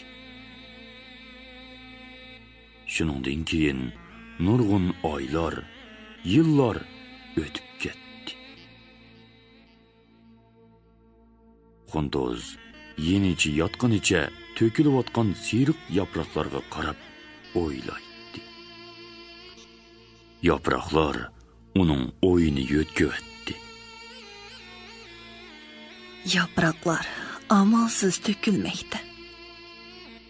U bargidan ajrab ketgandan keyin to'kilmay qanday qilsin? Yerga tushganda endi u daraxt shixida turgan chig'idagidek sho'x o'ynay olmaydi. U asta-asta sesib tuproq tagida qoladi. Yo'q bo'lib ketadi. Qarang, qiziq qish. Bultur qish u yo'q edi. Bahorda paydo bo'ldi. Yozda husniga to'lib yayradi. Endi to'kilib yo'q bo'lmoqda. Shundoq. Hamma narsa shundoq ekan. Odamning umri shundoq emasmi? Senchu? Degandek bo'ldi uning quliqining kaynida biri. Sen shu taqdirdan qochib qutula olmaysan, Qunduz. To'g'ri. Tug'ildim. Alam tortdim. Lekin Sutuq Bug'raxonning yordami bilan qutuldim. Anamni tepib oldim. Aslida tanimay yurgan Qilich akamni tanib oldim. Uningdan keyin erkin. Nima degan ko'ngilli kunlar edi u chaq. Amdi-chu, men g'ayrib qoldimmi? Bargimdan uzilib, ashu yaproqlardek to'kilamanmi? Tuproq tagiga cho'kib, uning bilan orlashib ketamanmi? Menmi umrning shafqatsiz taqdiridan qutula olmayman albatta. Yo'q. Men daqa sarg'aymadim. Bargim mahkam. Men yashayman. Bug'raxonni, onam, akamni, erkinni ko'raman.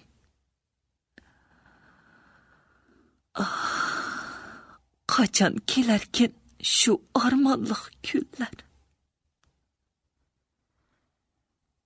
Singlim Bug'ra qiz, degan yiqimliq ovoz uning xiyolini buzdi. Heliqi tutqunliqdagi vaqtda tunishgan ocha birleganda o'zim shoptul ko'tirib kelyotdi. Ajab uzoq yetib ketdingiz-ku. Mana qarang bu o'zim shoptullarni. Nima degan chiroyliq. Xuddi sizning mangzingizga o'xshaydi. Qani elingga hozirlab bog'dan uzib keldim. Ocha leganni karvatga qo'ydi. Qunduz o'ri bo'lib o'ltirdi. Rahmat ocha, rostili yaxshi ekan. U o'zimdan bir shingilni elib, uningdan bir donini o'zib og'ziga soldi. Ajab so'lg'in ko'rinasiz-ku Bug'ra qiz.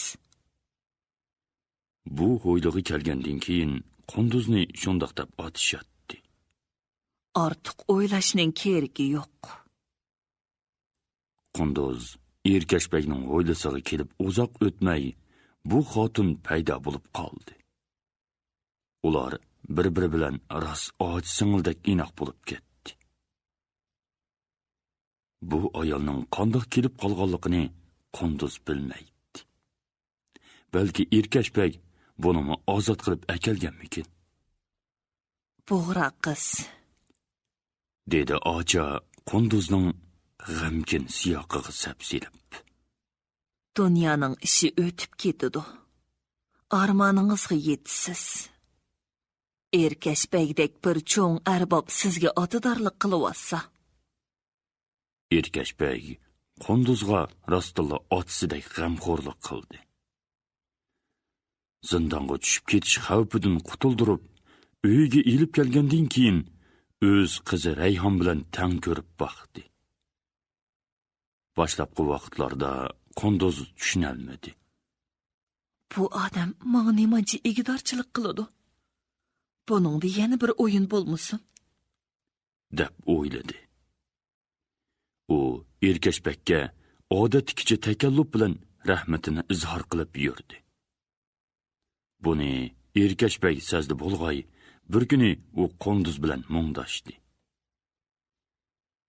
Qizim, mendan hargiz gumonlanma. Meni otang o'rnida ko'r. Bildingmi? Rahmat sizlarga. Menga rostila cho'ng otidorchilik qilyaptilar.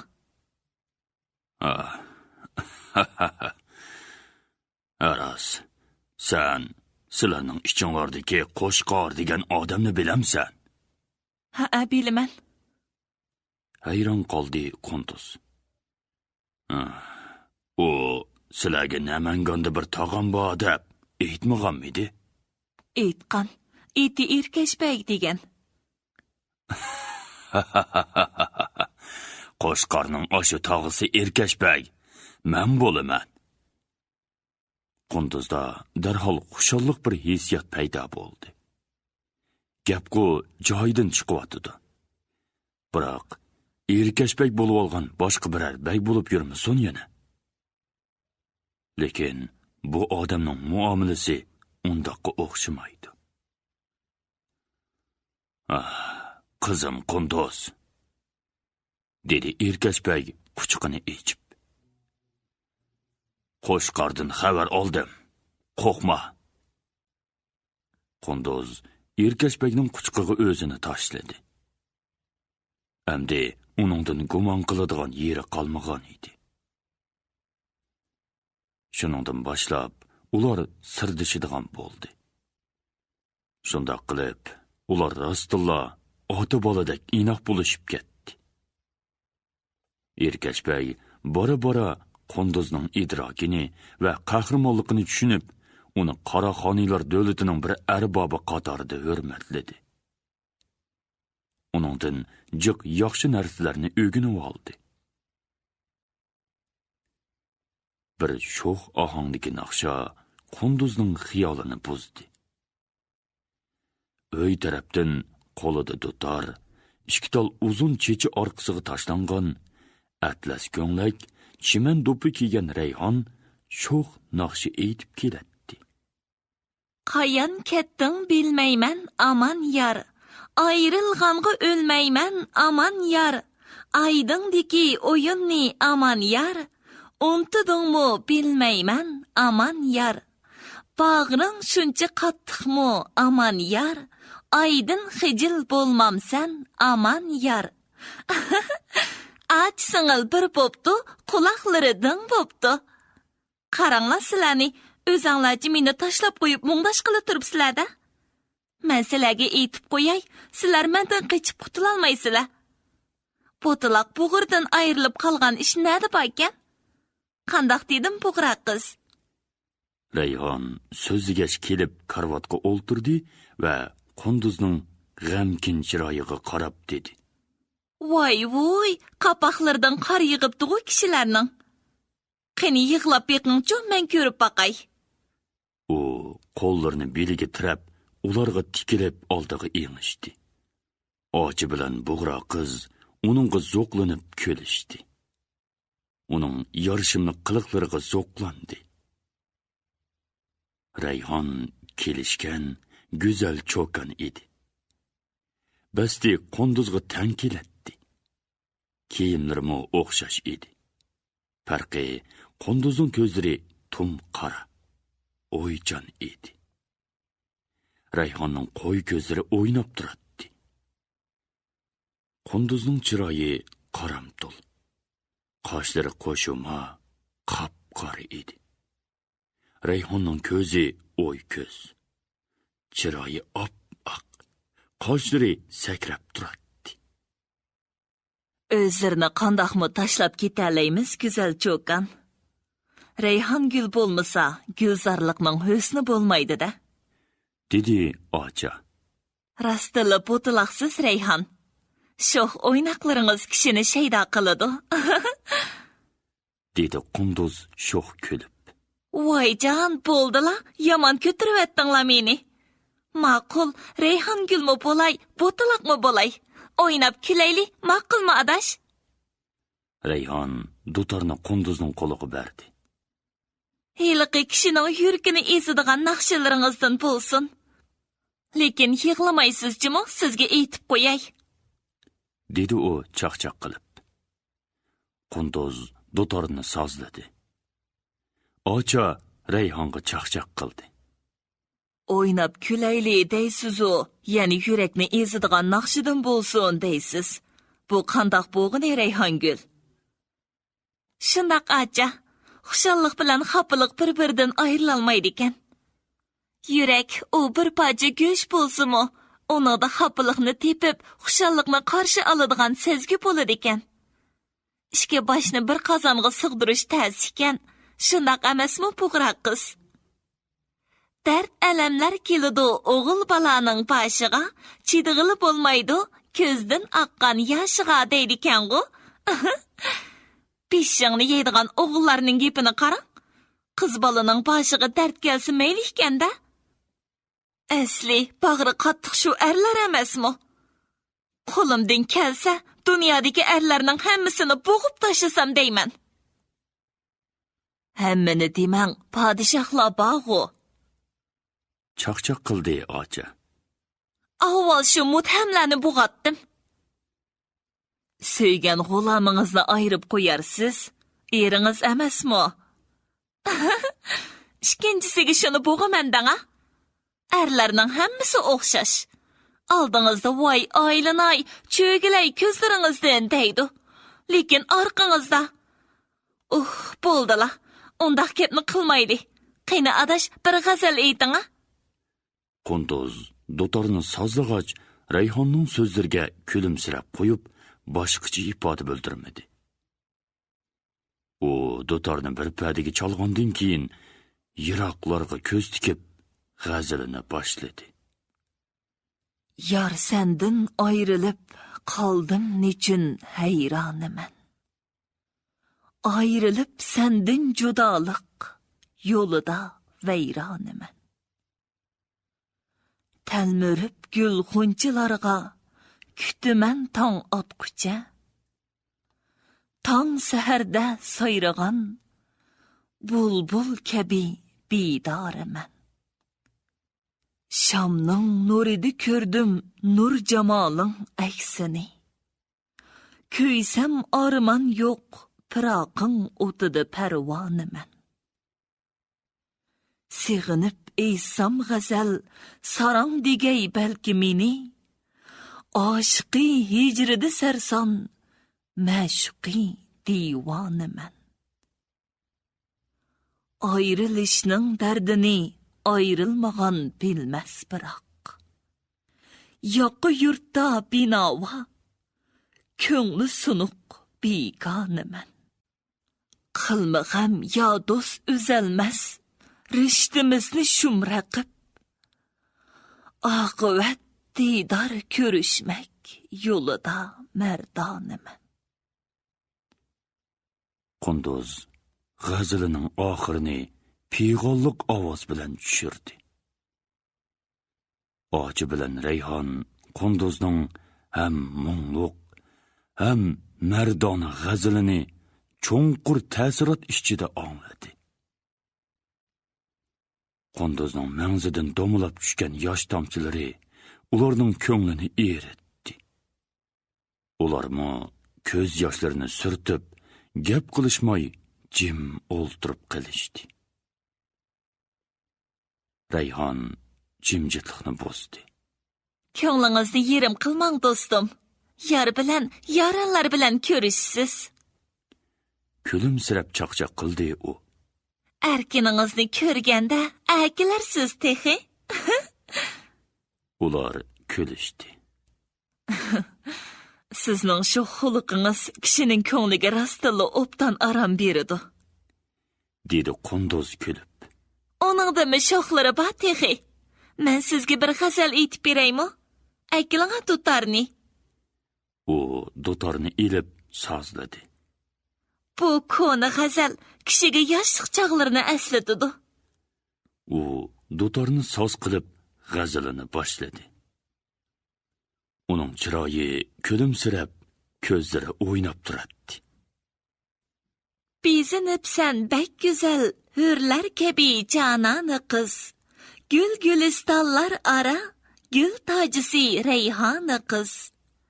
Bir ko'rib qansam jamoling husniga ay nozinin, jilva qib nozing bilan qilma meni vayroni qiz.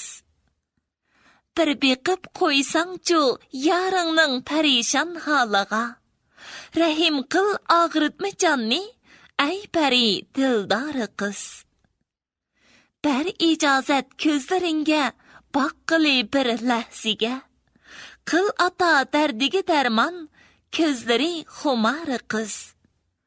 Ishq o'ti savdosidan andishida ko'nglim hamon, kirpikingni ya qilib atma meni mardona qiz. Bir qo'lingni chiqsin armon, bo'ldi bas qilma o'val, bag'rimiz qonsin ketayli, bog' ara saylani qiz. Debtikan o'tgan zamonda bir yigit. Oningdan keyinchi dedi Qunduz. Oningdan keyin deb g'azal bilan javob berdi Rayhon. Aşk məşq cüb bo'lib, mengibdi xushal sayliga, məşqi taslim bo'libdi aşqining mayliga. Qunduz qo'shildi. Aşqi bo'lmasmi mabtun məşqi xushpayliga, jinini bermasmi bulbul nazinin gullayliga. Uchaylan tang rohatlanib kulishdi. Shu kuni oqshimi Erkashbek bir xil o'zgacha kayfiyat bilan uyga qaytdi. U peshayvonda bir narsa yezib o'ltirgan Qunduzni qishqirib, ishxonasiga akirib, eshikni atdi. Qunduzga beshini egib so'z boshladi. "O'ltir qizim, o'ltir. Podshohning pochiqiga pit tushdi. Bo'g'raqollar yaqinda kelarmish degan xabar kuchayib, uni cho'chitibdi. Ko'z harisi qahrlik bo'ladi. Sen uning ko'zidan yiroqroq tursangmikin?" Yaxshi xabar ekan tog'a. Men demidimmi, ularning kelidigan vaqti bo'lib qoldi. Biroq men qayerda bo'lsam, u baribir qilg'ulqini qiladi-ku. Men Hirotga bir do'stimga qul qilib berivatdim deyman. Yo'lni boshqa yoqqa solamiz. Yo'l ustida-chu. Aranchi yosinasan. O'zingmi shundoq kiyinishga omroq-ku. Sening qomatingdan bilinmaydi. Kim bilan? Men ishonchlik hamroh qo'shiman. Eliqi seni Samarqandga ilib kelgan chirik yodingda bordi. Ana shu yigit billa bordi. U seni qo'g'daydi. Bilaman, yodimda. Eti Amonqul. U obdan odam edi. Ras obdan odam. Qo'rqantlik, jafokash. U mening qishloqdagi ho'ylamda turadi. U seni akalganligini, Sana qattiq echinganligini so'zlab bergan. Mayli tog'a, sizning maslahatingizcha bo'lsin.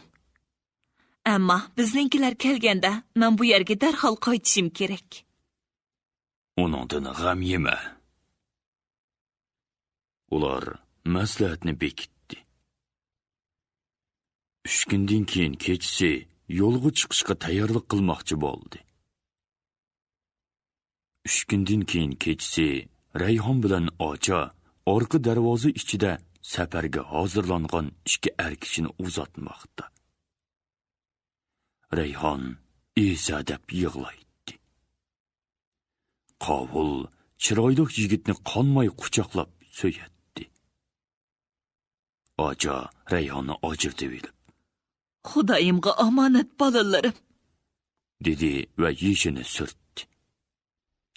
Ular yig'lab turib darvozadan chiqib ketganda Rayhon hurkirab yig'lab qoldi.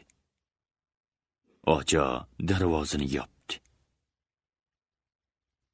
Nuh 2 Mansurning o'rdidagi egiz chosi sari. Egiz kang panjirlardan quyosh sho'lisi saroyni yo'ritgan. To'r tarafda supuda zilchi ustidagi qilin ko'rplar ustida Shoh Mansur yostiqqa yo'linib yonboshlab yotdi. U xiyolchan. Nimanido o'ylaydi. Bir ayol oyoq tarafidan kelib uning xiyolini buzdi. ulug' shohim, usulchilar. Mansur uningga qaramay beshini langshitib qo'ydi. Ayol 2 qitim chavak urishi bilan soz yangradi. Bir-biridan go'zal yasangan qizlar qator kirib shohning oldiga tizildi va hammasi tang shohga ta'zim qildi. Keyin qator bo'lib usulga tushdi. 2ga bo'linib, saroyning 2 temi tövida sozchilar o'ltirib, ishtiyoq bilan soz qiladi. Sator, tambur, dutor, g'ijaklar tankash qiladi. Dobchining qo'lidagi yo'g'on dob birdam ko'tarilib, birdam tushib daranglaydi. Usulchi qizlar kang chosi Iron zilchisi ustida larzon usul o'ynamoqda. Qizlarning qizil popushliq oyoqlari o'xshash harakat bilan dassimaydi. Shohning chiroyi echildi. U o'ri o'ltirib usulni, yo'q, usulchilarni tomosha qilmoqda. Bo'libmi, u bir go'zal qizga alohida havaslanib qaraydi. U soqolini silab, ko'zini qisib, yonda turgan ayolga qaragan edi. Ayol kulib, beshini egib qo'ydi. Ularning ishorat orqali so'zlashadigan yoshirin tilini o'zlari obdan tushunishadi. Mushu vaqtda Sardor Abu Ibrohimning ishxonasiga qo'llari kayniga qilinib, gavdalar bilan qo'shib bog'langan, kiyimlari yirtilgan, soqol burutlari o'sgan, kam gavdalik, hayvatlik bir odamni ilib kirishdi. Uni uyning o'ttirsig'iga elib kelib to'xtatdi. Sardor uning turqiga qarab, ko'zlarini chaqchaytib, sinchilab qaradi. Kirgan odam Sardorga pisand qilmay, singoyon qarab, xotirjam turadi. Sardor o'zining oldida egilmay tik turgan odamni birinchi qitim ko'rishi edi. U g'azablandi. "Iting nima, palvon?" dedi u kinoyi bilan. "Etim, al o'g'li." "Qaysi alning o'g'lisan?" "Seni hammani bequvvaqqan japokash alning." "Sen toqqa chiqib, kishilarni aldab nima qilmoqchi eding?" "Sening taxti-baxtingni vayron qilmoqchi." "Tilingni top, ablah!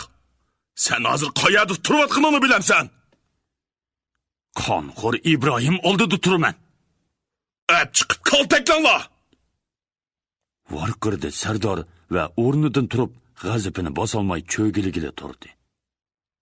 Cheriklar al o'g'lini ilib chiqib ketdi. Atsi shahar teshidagi dor maydoniga shahardagi kishilarni yig'di. 10 dan ortiq cherik bog'langan al o'g'lini yolab ilib chiqdi. Kishilar orasida g'ulg'uli qilgan gudunglashishlar anglandi. Al o'g'lini dor supsig'i ap chiqib to'xtatdi. Semiz, uzun burutliq bir jakochi egiz ko'tak ustiga chiqib, shohning farmonini jakolamoqda. U gollari qurib ketganiga qaramay, varqirab, qiynalib so'zlaydi. Agar kim shoh qarshi turadigan bo'lsa, uning holi mushu o'g'ri al o'g'lining holiga o'xshash bo'ladi. Buning tog'dagi sheriklari kelib, al bo'lsa kechirim qilindi. Jakochining ovozi chiqmay qoldimi yoki farmon tugidimi, u gollarni qirib to'xtab qoldi. Al o'g'lini dori ostidagi ko'takka chiqardi. Bo'yniga sirtmoqni soldi. Mening qinim bekor ketmaydi, birodarlar. Nago'la bo'lmanglar. Aziz yorug'lar. Qo'zg'ilib, zolim, qonxo'r Mansurni og'diringlar. Uni mana mushu dorga izishni unutmanglar. Al o'g'lining g'azab bilan chiqqan yo'g'on ovozi yiroqlarga ketdi. Kishilar orasida hayajonlanish kuchaydi. Ayollar ko'z yoshlarini eytdi. Qator tizilib turgan cheriklar sepining oldida turgan bir cherik amaldor yalon qilichini yuqori ko'tarib, pastga qattiq aydi. Ikki cherik sirtmoqning uchini tutib tortishga tayyorlandi. Birsi berib, al o'g'lining puti ostidagi ko'takni amdi tapmoqchi bo'lib turgan edi. Bosh yuzi qora mato bilan bog'langan bir to'p otliqlar maydonga bostirib kirdi. Maydonda olu to'plang chiqib, cheriklar aloqzoda bo'lib ketdi. Ikki kishi otdan tushib yugurgunicha supig'i chiqdi-da, qilichi bilan dor arg'amchisini kesib tashladi. Al o'g'lining qo'llaridagi bog'liqni kesdi. Ondan uni bir otga mindirib ap qochdi. Bu ish shundoq chopson bo'ldiki, cherik amaldorlar, cheriklar nima qilishini bilolmay hangviqqanicha turib qoldi. "Qo'g'langlar!" deb varqirdi cherik amaldor bir hozodan keyin. Cheriklar aslarni yig'ib, otliqlar kaynidan piyoda yugurishdi. Mansurning otliq cheriklari shahardan chiqqanda, al o'g'li sheriklari bilan uzoq tog' bag'rida chong chiqirib, toqqa o'rlab ketib boradi.